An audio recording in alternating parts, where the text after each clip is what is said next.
Et voilà, après cette longue interview de notre secrétaire d'État, d'ailleurs on en a parlé un peu brièvement pendant l'interview que vous avez réalisée, on va parler du coup de l'affaire Sandadia avec toi Simon. Oui, je vais essayer d'enchaîner, j'ai pu boire un petit peu d'eau parce qu'on tourne dans des conditions extrêmes, il fait 136 degrés actuellement sur le plateau, donc ça fait plaisir. On va essayer, on va quand même évoquer cette affaire de Sandadia qui est quand même assez importante, et c'est une affaire qui secoue le nord du pays depuis bientôt 2 semaines.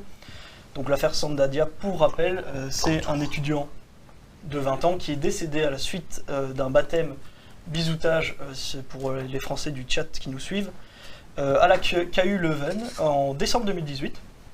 Et le 26 mai, donc ce 26 mai, la Cour d'appel d'Anvers a enfin rendu son verdict et a condamné 18 jeunes membres du cercle Reusgom, donc le cercle où Sandadia a fait son baptême. Et ils ont été condamnés entre 200 et 300 heures de travaux d'intérêt généraux et de 400 € d'amende.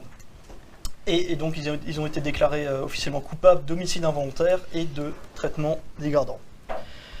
Ce qui a secoué à la suite de cette annonce et du verdict, c'est le fait que ces peines semblent dérisoires pour beaucoup de monde en Flandre. Oui, c'est ce qui se dit beaucoup en fait. Oui. Voilà. Envers la justice surtout.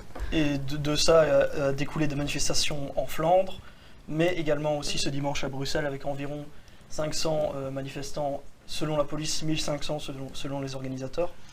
Donc ça c'est à peu près le tour des faits en ce moment. Dans l'absolu, qu'est-ce que dénoncent les manifestants, mais aussi en fait également l'opinion publique?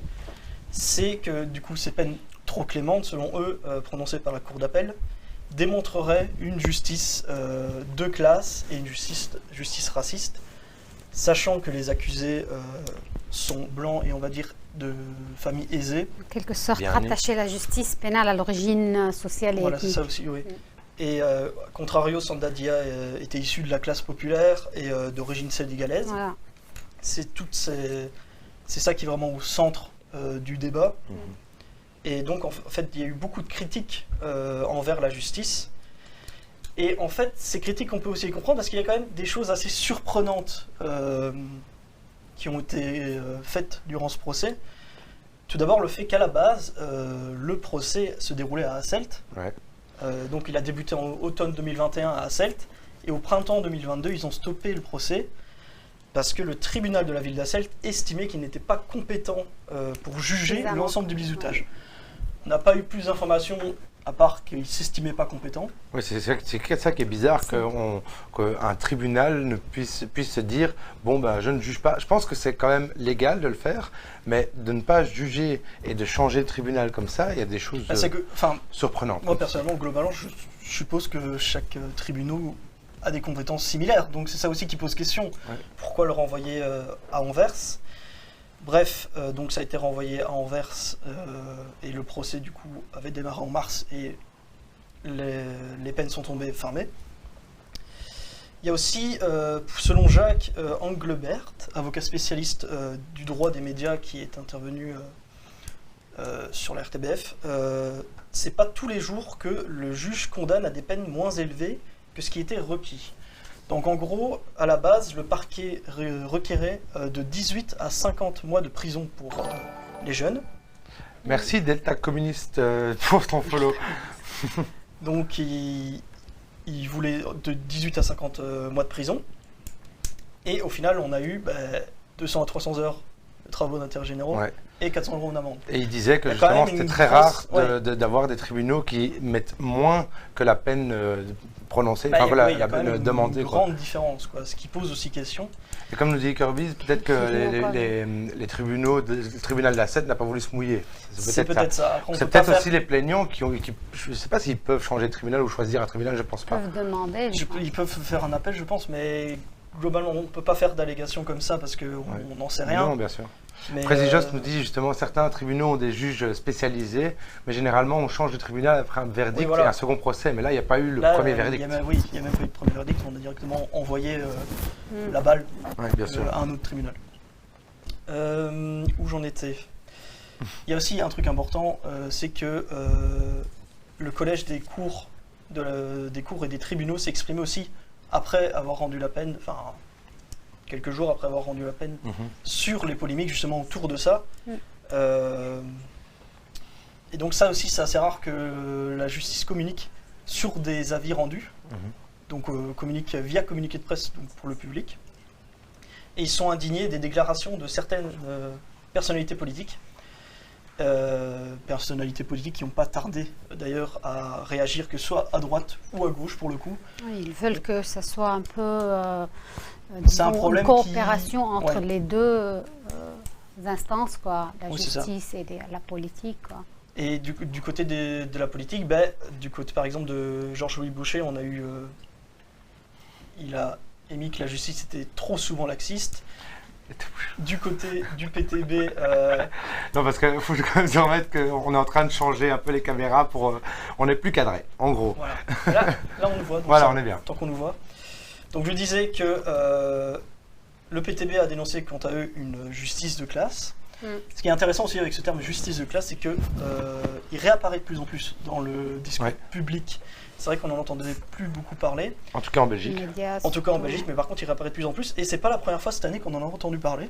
Parce que, souvenez-vous, c'est le terme qui avait été avancé par les syndicats dans l'affaire Deleuze, en mettant en avant une justice de riches. Donc on a eu la réaction des politiques, mais de l'autre côté, il y a aussi une réaction de Philippe Morandini, qui est premier président de la Cour d'appel de Mons, et il a réagi dans la matinale de Bel RTL. Il a rappelé que le rôle du juge est strictement encadré, et il balaye toute accusation de justice de classe. Et pour lui, la justice doit être soutenue et respectée par les autres instances de pouvoir, donc par le politique. Et donc il critiquait la sortie de certains politiques sur l'affaire. Mais donc oui, pour eux, ils doivent être sur la même longueur d'onde, il faut soutenir et respecter. Mais d'un autre côté, on va bientôt avoir le Conseil supérieur de la justice qui va s'en mêler de l'affaire. Donc c'est-à-dire qu'il devrait y avoir une enquête sur l'affaire. Qui a demandé cette enquête ou bien comment ça Alors se il y a fait la Chambre a invité le Conseil supérieur de la justice à investiguer là-dessus. Ça va être débattu le 15 juin, mais c'est à l'ordre du jour de commencer une enquête. Et de son côté aussi, la commission parlementaire va mener un travail de réflexion plus large sur l'affaire. Donc il y a quand même un travail de réflexion qui va être fait et on attend vraiment qu'il y ait des précisions sur cette affaire parce qu'il y a des choses qui semblent encore floues. On a justement un message de Champy qui nous dit qu'on est normalement dans un pays où les trois pouvoirs sont séparés, donc c'est normal que la justice n'accepte pas trop les critiques de la politique. Par contre, c'est totalement légal que la politique a toujours critiquer les décisions de justice. Ça, c'est tout à fait normal. Donc, il n'y a rien de grave à ce qu'un politique critique une décision de justice. Et justement, c'est parce qu'il y a des séparations de pouvoir que les politiques critiquent certaines décisions. Et donc, dans un avenir proche, on va encore entendre parler de cette affaire, parce que du coup, avec l'enquête. Mais outre les dénonciations d'une justice de classe et raciste, l'affaire, elle démontre globalement un problème aussi concernant la justice belge. C'est son manque de transparence. En Belgique, on n'a pas de base de données qui regroupe tous les jugements donnés. C'est-à-dire que sans une base, on ne peut pas permettre à des chercheurs d'objectiver sur l'ensemble des décisions qui ont été prises par la justice. Donc c'est difficile de savoir si, au final, est-ce que la justice est vraiment une justice de classe et raciste? Parce qu'on n'a pas de données, on n'a pas de... Est-ce que ça se fait dans d'autres pays, justement, ça? Je pense que globalement ça se fait dans les pays. Il y a une transparence. Et attention, cette transparence, on en parle depuis 20 ans. La Belgique est censée la mettre en place depuis 20 ans. Et apparemment, ça devrait... il y a des projets de loi et des trucs comme ça qui sont sur la place. Ça va sûrement... créer une base de données, c'est vraiment sur la table. Maintenant, ça devrait peut-être s'accélérer avec l'affaire. Mais c'est quelque chose qui est sur la table mais depuis longtemps. Et ça n'a jamais été fait. Donc c'est vraiment difficile d'objectiver, et en fait, c'est-à-dire que même les citoyens n'ont pas la possibilité de consulter les jugements. C'est ça aussi qui fait qu'on arrive à ce genre de polémiques et de manifestations autour de cette affaire, où en fait, on en sait peu. Et ça, c'est bizarre. Et il y a eu aussi, en plus de tout ça, je sais qu'il y a eu un emballement, enfin pas un emballement, mais une non-transparence sur le nom, justement, des accusés dans les médias. Il y a eu un débat aussi effectivement sur le rôle des médias dans cette affaire, sur le fait que notamment les médias n'ont pas se sont mis plus ou moins d'accord pour ne pas dévoiler les noms des accusés, ce qui pose question aussi parce qu'en fait au final, il n'y a pas vraiment de ligne directrice dans les médias. Globalement, ça a l'air d'être un peu au cas par cas de dire le nom ou pas. Éthiquement, normalement, ils sont mineurs, on ne peut pas dire le nom, ils sont anonymes. Et en fait, je pense qu'ils ont voulu... Les mineurs sont pas mineurs, mais oui, les mineurs, non, mais eux ne sont pas mineurs, et c'est pour ça qu'ils auraient pu donner leur nom. Et je pense que l'argument, c'était de les laisser pouvoir avoir une deuxième chance dans la vie, etc. Et du coup, ne pas les mettre en pâture. Ils ont utilisé l'argument de la réinsertion. Oui.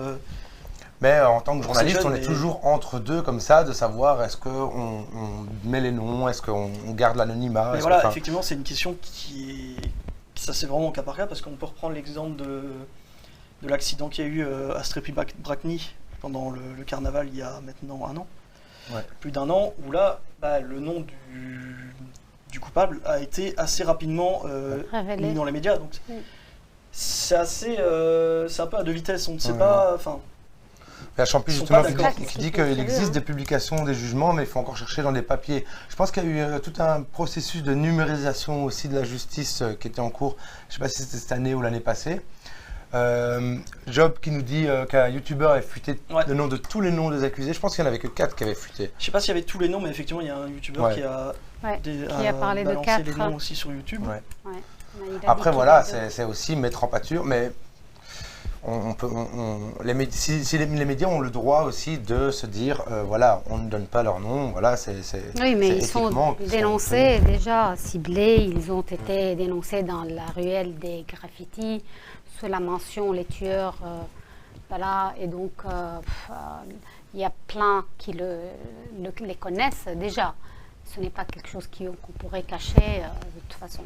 Non, c'est vrai. Mais donc globalement une affaire qui va encore faire beaucoup de bruit au nord du pays, c'est pas fini. On va entendre parler de cette histoire, oui. Donc, voilà. C'est qui frotte ton micro. Oui, c'est ma micro frotte. Qui se tourne. Donc voilà un peu pour l'affaire Sandadia. Ouais, normalement, on devait faire la chronique en fait avant que Tormadermine passe, mais bon voilà, il y a eu un peu des chamboulements. Après il nous a lancé un peu, ça nous a aidé, il nous a lancé sur la chronique. Il a fait presque une transition à notre place, donc voilà. Mais nous on va se retrouver après une petite interruption pour la chronique de Maxence. Exactement. Rammstein. Ouais. Un sujet encore dossier, qui n'est pas du tout facile encore. Un peu plus léger, mais voire pas du tout en fait. Fou. Pas du tout.